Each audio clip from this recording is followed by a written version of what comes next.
मेरी बेटी पिंकी आज ही हॉस्टल से घर आई थी। उसने आते ही मुझे पूछा, माँ, पापा कहाँ हैं? दिखाई नहीं दे रहे हैं। मैंने कहा, बेटा वो काम पर गए हैं, आते ही होंगे। थोड़ी देर बाद मेरे पति घर आए। पिंकी ने अपने पिता की ओर देखा और उन्हें जोर से गले लगा लिया। उसने उन्हें काफी देर तक अपने गले से लगा कर रखा और रोने लगी। रोते हुए पिंकी ने कहा, क्या पापा, आप तो मुझे भूल ही गए। कुछ देर बाद पिंकी अपने पिता के कमरे में बातचीत करने चली गई। रात के खाने के बाद हम सब सोने चले गए। तब मुझे एहसास हुआ कि पिंकी पहले कभी अपने पापा से ज्यादा बात नहीं करती थी, लेकिन आज वह अपने पापा के साथ सोने के लिए इतनी जिद क्यों कर रही थी। मैंने सोचा कि हो सकता है वह अपने पिता से बहुत दिन बाद मिल रही है, इसीलिए बात करने जा रही होगी। लेकिन मुझे क्या पता था कि पिंकी और उसके पिता का एक भयानक सच मेरे सामने आने वाला है। फिर पिंकी ने कहा, माँ, आज मैं पापा के साथ ही सोऊंगी, आप मेरे कमरे में सो जाइए। पिंकी अपने पिता के कमरे में सोने की जिद करने लगी। मैंने कहा, ठीक है पिंकी बेटा, तुम पापा से साथ सो जाओ। मैं अपने मन में बिना किसी शंका के पिंकी के कमरे में सोने चली गई। आधी रात को मैंने दरवाजे पर अजीब सी आवाजें सुनी। मैं उस आवाज से जाग गई। मैं ये देखने के लिए अपने कमरे से बाहर निकली कि आवाज कहाँ से आ रही है।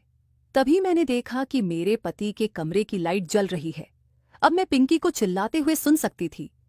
पहले तो पिंकी की आवाज धीमी थी, लेकिन अचानक पिंकी की आवाज तेज होने लगी। उस आवाज ने मेरे दिल की धड़कन तेज कर दी। मैं उसके कमरे के पास चली गई। मैं उसको एक बार देखना चाहती थी, लेकिन जब मैं उस कमरे के दरवाजे के पास गई तो गलती से मेरा हाथ दरवाजे से टकरा गया, और जैसे ही दरवाजा खटखट आया, पिंकी की आवाज आना बंद हो गई और उसने कमरे की लाइट बंद कर दी। अब मुझे शक होने लगा। मैं जानना चाहती थी कि आखिर उन दोनों के बीच हो क्या रहा था। अगर आप इस चैनल पर पहली बार आए हों तो वीडियो को एक लाइक और चैनल को सब्सक्राइब कर दें। कहानी को पूरा जरूर देखें। अगर पसंद आए तो हम कमेंट में बताएं और अपने दोस्तों के साथ शेयर करें। चलिए कहानी शुरू करते हैं। मेरा नाम नेहा है। मैं शादीशुदा औरत हूँ। घर पर केवल मैं और मेरे पति दो ही लोग रहते थे। मेरी एक बेटी थी।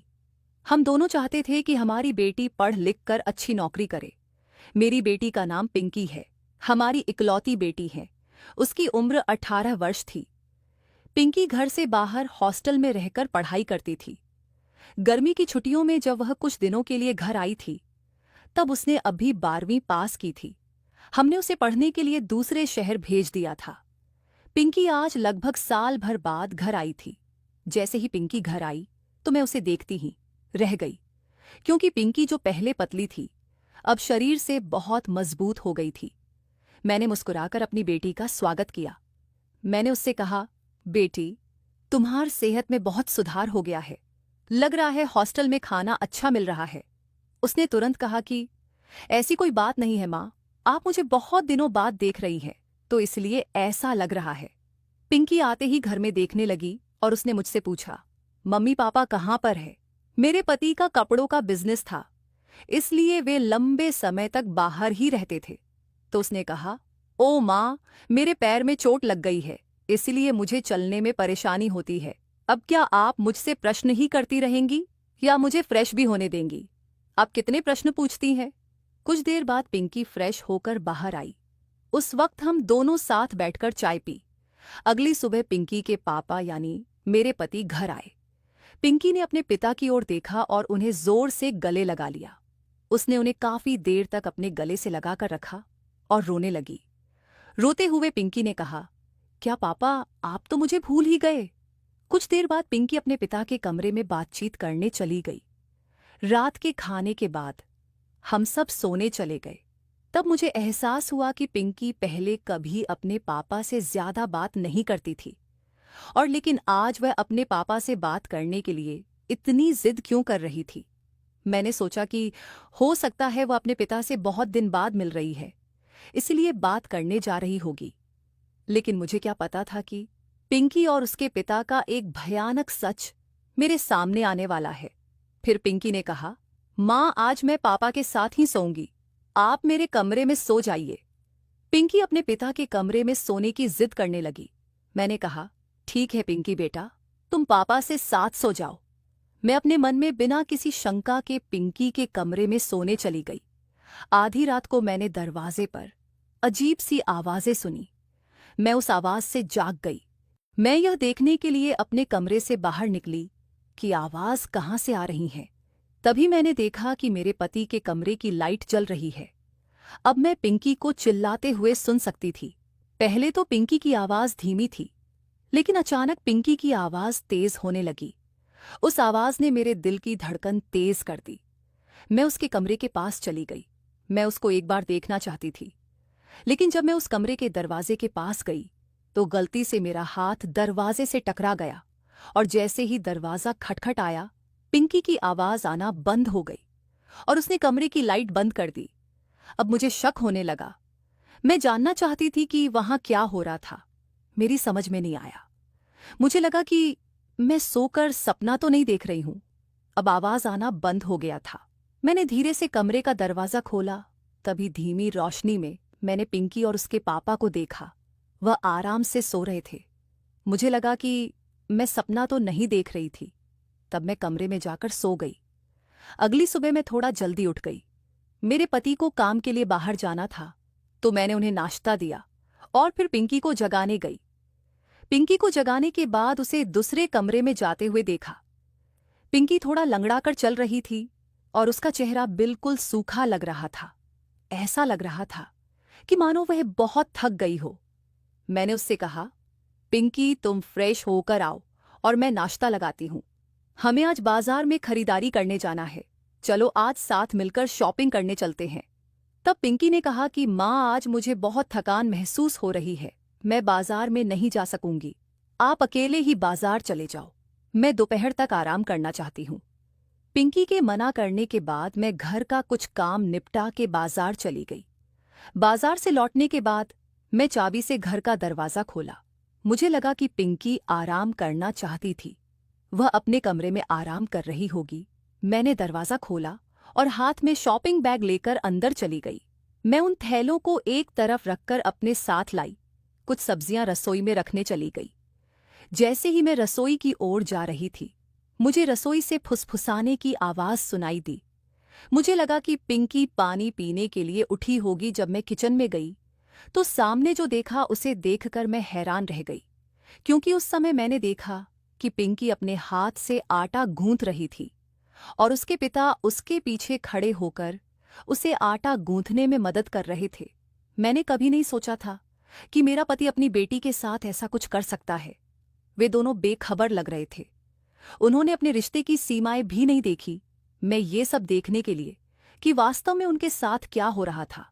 तभी मैंने देखा कि पिंकी के पापा उससे कह रहे थे कि देखो बेटा, आटा गूंथने का यही तरीका है। मेरे पति आज काम के सिलसिले में बाहर गए हुए थे। वह एक बार बाहर जाते तो 1-2 दिन बाद घर आते थे, लेकिन मुझे समझ नहीं आया कि उस दिन वह घर कैसे आ गए। दरअसल मैं तब घर पर नहीं थी। मुझे समझ नहीं आया कि इन बाप बेटी के बीच क्या चल रहा है, क्योंकि घर आने के बाद से पिंकी रात को अपने पापा के कमरे में जाने लगी थी। अब जो हुआ उसने मुझे उन पर शक करने पर मजबूर कर दिया था। मैं सोच ही रही थी कि तभी उसके पापा ने उससे कहा, तुम्हें आज रात के बारे में पहले से ही पता है, इसीलिए आज रात को तैयार रहना।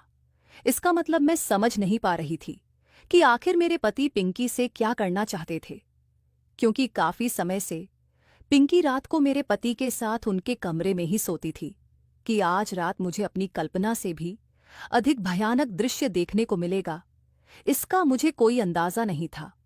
उन पर नजर रखने के लिए मुझे आज रात कुछ करना ही था। मुझे नहीं पता कि मेरे पीठ पीछे उनकी क्या साजिश चल रही थी।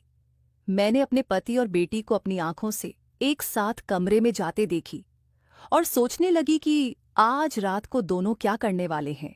यही सोचकर मैं उन पर नजर रखना शुरू कर दिया। आज भी पिंकी अपने पिता की ही कमरे में थी। आज मैं उन दोनों की सच्चाई सामने लाने के लिए कुछ भी करूंगी, ऐसा खुद से वादा किया। फिर आधी रात को मैं धीरे से अपने कमरे से बाहर निकली। तभी मैंने देखा कि उनके कमरे की लाइट जल रही है। जब मैं बाहर गई और आवाजें सुनने की कोशिश करी तो मुझे अपने पति की आवाज सुनाई दी। वह कह रहे थे, पिंकी क्या तुम वह सब करने के लिए तैयार हो जो मैंने तुमसे कहा था? पिंकी ने उसे कहा, जी पापा, मैं तैयार हूं। कुछ मिनट बाद पिंकी ने अपने पापा से कहा कि पापा, मैं अभी भी शादी करना चाहती हूं और मजा लेना चाहती हूं। उससे पहले ये बातें मुझे थोड़ी गलत लगती। इस पर मेरे पति ने कहा कि बेटा, मैं तुम्हारे मजे के लिए ही तुम्हें यह काम करने के लिए कह रहा हूं, इसलिए मैं जो कहता हूं वह करो। इस पर पिंकी कहती है, लेकिन पापा, मुझे इससे बहुत दर्द होगा और आप मुझसे वह काम करने के लिए कह रहे हैं जो मैं सिर्फ अपने पति के साथ ही करना चाहती हूं। मेरी बेटी के साथ उस बंद कमरे के पीछे कुछ और भी चल रहा था, यह तो पक्का था। तभी मुझे अपने पति की आवाज सुनाई दी। उन्होंने कहा, बेटा, जब तुम वो काम करोगी जो मैंने तुम्हें बताया है तभी तुम्हें अच्छा लगेगा, है ना? उस पर भी पिंकी ने हाँ में मंजूरी दे दी। मेरे पति कहने लगे, पिंकी बेटा, मुझे गलत मत समझना कि हम क्या करने बोल रहे हैं। हम इन बातों को अपने तक ही सीमित रखेंगे, जिससे बेटी तुमको भी फायदा होगा और मुझे भी। तभी पिंकी चीख पड़ी और बोली, पापा, मुझे थोड़ा दर्द हो रहा है। जैसे ही मैंने पिंकी की आवाज सुनी, मैं समझ गई कि यही मौका है उन दोनों को रंगे हाथ पकड़ने का। फिर मैंने दरवाजे को लात मारी और उस कमरे में घुस गई। इस बंद कमरे में मैंने जो देखा, मेरे तो होश उड़ गए। मैंने सामने देखा कि मेरी बेटी दुल्हन की तरह सजी हुई थी और मेरे पति उसे झुमके पहना रहे थे। मुझे समझ नहीं आया कि क्या करूं। जैसा मैंने सोचा था उसे कुछ आगे होने वाला था। फिर मैंने अपने पति को जोर से एक चाटा मारा और चिल्लाते हुए बोली, पिंकी, दुल्हन की तरह क्यों सजी हो? मैं जानती हूं आपको शर्म नहीं आती अपनी ही बेटी के साथ ऐसी काम करते हुए। इस पर पिंकी चिल्लाई और कहा, मां, आप क्या बात कर रही है? आप हमारे पवित्र रिश्ते को कलंकित क्यों कर रही हैं? फिर मैंने कहा कि कुछ देर पहले तुम दोनों बाप बेटी जो बातें कर रहे थे वह सब मैंने सुन लिया है, और दोपहर को रसोई में क्या हो रहा था मुझे सब पता है। मैंने अपनी आंखों से सब कुछ देखा है। तभी मेरे पति कहने लगे, नेहा, शांत हो जाओ, तुम कुछ नहीं जानती। तुम्हारी बेटी एक लड़के के प्यार करती है और शादी करना चाहती है, इसलिए मैं इसे घर के काम काज करना सिखा रहा था ताकि हमारी बेटी को शादी के बाद की परेशानी न उठाना पड़े और अपना जीवन खुशी खुशी बीता सके, समझी?